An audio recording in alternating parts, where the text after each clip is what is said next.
안녕하세요. 서울 창업허브와 함께하는 디자인 싱킹 고객 중심의 창업 교육 48회차 유통 채널의 선정의 그 실제입니다.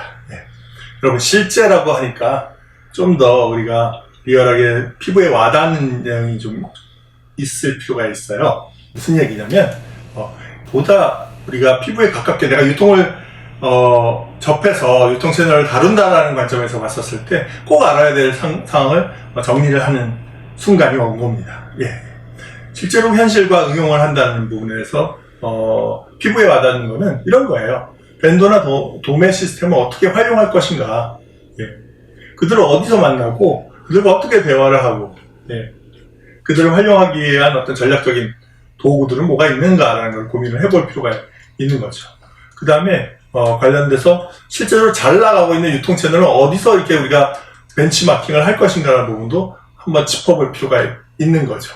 어디서 우리가 그런 아이디어를 얻어서 실제 유통 채널을 전략을 짜고 이해를 할 수가 있는지, 그리고 꼭 생각을 해봐야 되는 것이 비용적인 부분입니다. 결국에는 돈입니다. 유통 채널별로 가격 비교를 꼭 해야 되는 거죠. 그런 부분도 매우 중요한 요건이고요. 수수료라든지 여러 가지 유통 체계에서 어떤 이해관계들을 관여하느냐가 현실적으로 가격을 결정하는 데 영향을 많이 주겠죠. 그래서 먼저 벤더 및 도매 시스템을 활용 방안은 보면요, 이걸 케이스 바이 케이스라는 거예요. 현실은 정답이 딱 하나로 있는 게 아니지 않습니까? 그럼 어떤 케이스들이 있냐? 종합몰 등의 주류 유통 채널은 내가 직접 운영을 하라는 겁니다.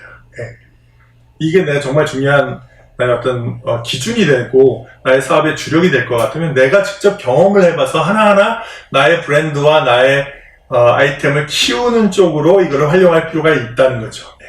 비주류의 어떤 특수 유통 채널은 전문 벤더를 활용할 수도 있어요. 내가 직접 하지 않고 맡기는 거죠. 내가 중점적으로 하지 않고요. 내가 필요하다면 고속도로 휴게소에 있는 유통 채널도 활용할 수가 있는 거잖아요. 내가 직접적으로 많이 활용을 덜 하게 되는 어떤 일부의 어떤 복지몰을 활용하게 된다 할지, 어떤 전문몰의 일부를 활용하게 된다면 그런 거는 전문 벤더를, 그 전문성을 가진 벤더를 활용하는 게 낫지, 내가 집착할 필요가 없어요. 전문성의 영역에서도 그렇지만 더 중요한 거는 뭐냐면 나는 본질에 집중하고 나머지 필요하기는 하지만 결국에는 격가지고 하긴 해야 된다고 싶다면 과감하게 아웃소싱 하라는 거죠. 더군다나 제품과 또 내 하는 아이템 기획이라든지 필요하면 어떤 수입해서 내 아이템과 어떤 결합하거나 활용을 한다는 부분이 있는 상황이라면 그것에 집중하시라는 거죠. 심지어는 총판을 활용하기도 하는 거죠. 그렇게 하면 됩니다. 다만 여러 가지 이렇게 활용하는 상황에서 우리한테 중요한 건 가격 통제권이에요. 맞습니다. 우리가 독점적으로 벤더를 우리가 활용을 할 수 있거나 가격을 통제할 수 있는 권리가 있다는 건 너무 중요해요. 도매업체보다는 상대적으로 벤더를 활용했을 때 가격 통제권이 있을 가능성이 크니까 이런 점은 또 그렇게 하시라는 것보다는 염두를 해둘 필요가 있는 거고요. 기획 상품이나 시즌 상품들의 경우에도 이런 어떤 식의 도매를 활용할지에 대한 우리가 아이디어가 필요할 거예요. 말 그대로 특수한 어떤 상황에서 맞는 특수한 어떤 딜들이 있을 수가 있죠. 그런 것들을 잘 활용하는 것이 중요하겠고요. 신용도 중요하지만 마지막으로 결제 조건이 중요하다는 얘기를 합니다. 결국엔 돈이다, 이런 얘기를 강조하려는 건 아닌데, 사람을 우리가 믿어도 그 사람이 선입금이나 출고 시에 결제가 된다는 부분을 보장을 못하는 경우가 생겨요. 구조적으로 돈이 없는데 어떻게 줍니까? 그 사람이 착한다고 주는 게 아니잖아요. 그러니까 계약이나 이런 조건에서 꼼꼼히 선입금이나 출고 시 결제라든지 조건들이 명확하게 정리가 돼야 나중에 받을 수 있는 명목이 생기는 겁니다. 사람을 믿는 거는 의미가 있을 수 있지만 비즈니스적으로 더 중요한 결제 조건을 챙기는 것이 잊지 말아야 될 상황입니다. 그래서 유통 채널의 그 현실 두 번째는 어떻게 이들을 모집할 것인가라는 거예요. 우리가 흔히 얘기하는 거에서 어떻게 모집하면 좋을까 하면은 막막하게 생각하실 수도 있는데, 간단하게 그냥 SNS를 잘 활용하시면 돼요. 키워드 이런 거 치세요. 도매, 유통 치세요. SNS 어떤데? 여러 가지 페이북도 있고 밴드도 있고 말씀드렸지만 커뮤니티들이 모인 곳들이 있잖아요. 그런 것에 활용을 해서 키워드를 치다 보면 상품 공급처들이 나오는 거죠. 그리고 활동하고 있는 벤더들이 나오는 거죠.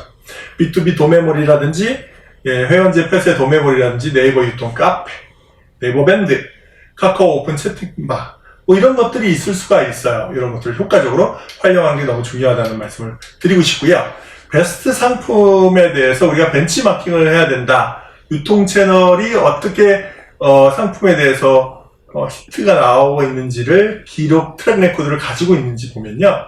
오픈마켓, 소셜커머스, 종합몰들도 카테고리를 가지고 있고요. 다 있어요. 네이버 쇼핑이나 다나와들은 전문 가격 비교 사이트잖아요. 이걸 해서 여기서도 봐야 되고, 예, 도매국이나 워너플랜 등은 도매 사이트의 또 가격도 한번 봐야 될 필요가 있고, 해외 오픈마켓에 동행하고 싶다면 라쿠텐이라는 타오바오라는 아마존, 이베이 등도 우리가 보실 필요가 있겠죠. 그렇습니다. 이상의 뭐 다양한 케이스들에 대해서 우리가 종합 수출하는 어떤 알리바바나 메이드 인 차이나닷컴의 어떤 수출에 관련된 부분의 사이트도 보겠고요. 이 종합적인 부분을 우리가 이해를 하고 있는 게 되게 중요한 것 같습니다. 네. 참, 일본에 갈 경우에는 여기 보면 아이디어 생활용품 몰이 있다고 추가적으로 나와 있죠. 아이디어 생활용품 몰에 대한 또 벤치마킹은 일본의 그런 다양한 아이디어를 우리가 볼 수가 있고, 유통채널과 어떻게 붙여 있는지를 살펴볼 수가 있다는 말씀을 드리는 거죠. 네. 그 다음에 현실적으로 말씀드린 것, 돈, 저가입니다. 유통채널별로 가격 비교가 매우 중요해요. 핵심입니다. 모든 유통업체랑 MD들은 최저가를 요구합니다. 유통채널별로. 예, 다 그렇게 하기 십상이에요. 현실로 우리가 브랜드를 키우고 우리만의 가치를 높여서 하고 싶다 그래도 그런 최저가를 요구하는 부분이 있습니다.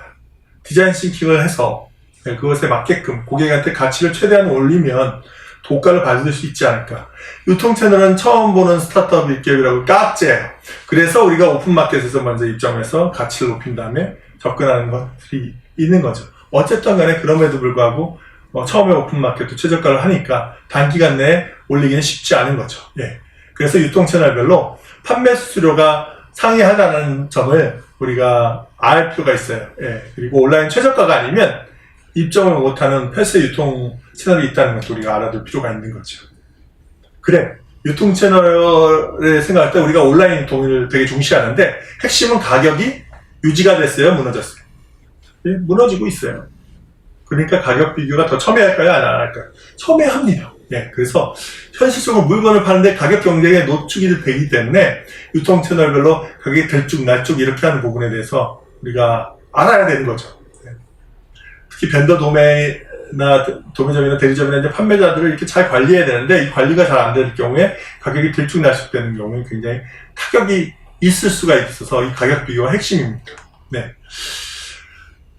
이제는 이런 체계들도 융합화와 혼합화와 여러 가지 결합하는 형태의 어떤 트렌드로 인해서 쉽지 않지만 기본적으로 이렇게 볼 수가 있어요. 최저가로부터 최고가에 이르기까지 유통채널 나래비를 좀 세워보면은, 예, 여기 보시다시피 어떤 폐쇄몰이라든지 복지몰이라든지 공동구매 같은 부분이 보통 최저가를 형성하는 경우가 많고요. 예, 쿠팡, 위메프, 티몬즈처럼 소셜 커머스 쪽으로 갔었을 때가 그다음 오픈마켓, 네. 대표적으로 G마켓 11번가 옥션 인터파크 아시죠? 이런 것들이 지금 말씀하는 것들이 최저가를 형성시키는 분이고요. 거기다 좀 위로 올라가더라도 이제 인터넷 종합몰도 있죠. CJ 롯데, GS, 현대, 농수산. 하도 부침이 심하지만 이런 것들에 대한 이 가격들도 알아봐야 되고요. 그 다음에 이제 오프라인으로 가면서는 참고형 할인점을 우리가 생각을 해야 되죠. 코스코, 트레이더스, 빅마켓 등이 있는 거고요. 그 다음에 할인점. 예. 자, 트레이더스는 이마트에서 지금 트레이더스로 가면서 할인점들이 참고형 할인점으로 가는 게 대세지 않습니까? 코로나19로 인해 이런 것들 더 영향이 있는 거잖아요. 롯데마트나, 예, 홈플러스라든지, 뭐 이런 것의 기존 점들이, 상대적으로 고가를 하고 있지만, 이제 좀 더 힘들어지는 경향성도 있고, 중형 슈퍼, 편의점 백화점들도 연결시킬 수 있는데요. 예, 이런 것들이, 저가로 갈수록 이제 먹히고, 고가로 갈수록 힘들어지고 있는 어떤 트렌드를 우리가 읽을 수가 있는 겁니다. 그 다음에 이런 부분에 대해서 우리가 오프라인과 온라인의 어떤 채널 체계도 보면서 이해하는 것을 수수료를 같이 비교를 해봐야 되는 거예요. 단순히 가격만 싸다는 게 가격만 알아서 되는 게 아니라 수수료가 얼마를 까지고 내가 거기서 마진을 얼마 받을 수 있지? 결제 조건은 어떻게 되지? 라는 부분을 우리가 같이 염두를 해둘 때 실제적으로 현실적인 비즈니스가 가능할 거라고 생각합니다. 그래서 유통 채널의 선정의 실제는 우리가 디자인 싱킹을 해서 우리가 이해하고 있는 고객이 정말 원하는 것에 맞춰서 설계를 해주고 싶다는 어떤 방향성과 그건 우리가 머리에서 생각을 하고 감정적으로 느끼는 거죠. 근데 발에서 딱 닿아 있는 현실의 어떤 가격적인 결정 문제, 협상의 문제라는 부분들이 이게 대비가 되면서 그런 것들을 같이 고려해 줄 때 진짜 멋진 작품이 나올 수가 있다라는 얘기를 꼭 드리고 싶습니다. 유통채널 선정의 실제 우리가 꼭 알아야 될 툴이자 여러분들의 무기가 될 수 있다고 생각을 합니다. 이상 참고를 해주시기 바랍니다. 수고하셨습니다.